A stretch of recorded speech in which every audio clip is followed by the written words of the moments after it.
In an explosive news story published by the Huffington Post last week, it was revealed that the coal industry knew about the dangers of burning their fossil fuels and releasing more carbon into the atmosphere as early as 1966. 1966. Now think about that date for a moment, because I want to point something out.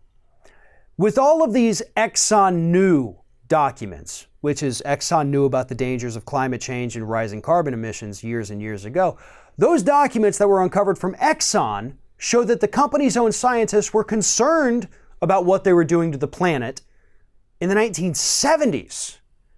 And here, this new document, unearthed by a man by the name of Chris Cherry, who's a professor of civil engineering at the University of Tennessee, got his hands on Mining Congress Journal from his father, and he found an article in there written by a man by the name of James Garvey, who was at the time president of a research firm called Bituminous Coal Research.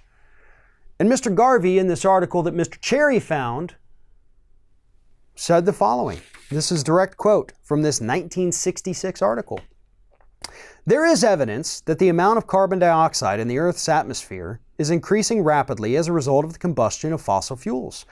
If the future rate of increase continues as it is at the present, it has been predicted that because the CO2 envelope reduces radiation, the temperature of the Earth's atmosphere will increase and that vast changes in the climates of the Earth will result.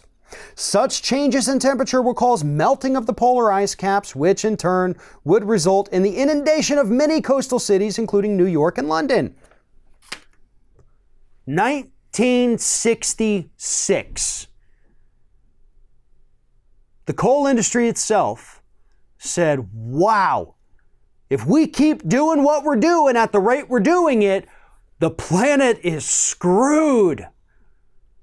And then, a few years after that, Exxon scientists came out to Exxon, of course not to the public, and they said, wow, if we keep doing what we're doing at the rate we're doing it, the planet is screwed. So did Exxon come out and tell everybody? Nope. Did the coal industry come out and tell everybody? Nope. None of that ever happened. Why? Because they knew that to come out publicly and admit this would destroy their profits. It would destroy their industries, to be honest. So they had to keep it quiet. They had to pretend that their own research, that their own data didn't exist in order to protect their profits. And this was 53 years ago. 53 years ago. And what did they do in the meantime, in these 53 years? Did they try to figure something better out? No. Did they do anything to reduce their own emissions? Nope. They fought regulations tooth and nail by hiring million-dollar lobbyists to go and fight against them. They funded climate denial campaigns, climate denying scientists, wrote them big fat checks to go out there and tell what they knew as far back as 1966 were lies. And they're still doing it today. But here's what this tells us. It tells us that the science hasn't changed in the last 53 years. That what scientists are telling us today is what the industry's own scientists were telling them 50 years ago. That's a big feather in the cap of the scientists of today, I'd think.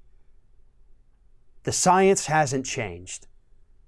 The misinformation campaigns has. They've grown more advanced, more evolved, and more well-funded. And the industry hasn't changed at all. And they're going to keep doing what they're doing as long as they're allowed to keep doing it. And all we can do at this point is to continue to call them out, to continue to correct the record until more and more of the American public wakes up and understands that, yeah, we're destroying the planet. And those who are doing the most destruction have known about it for at least the last 50 years.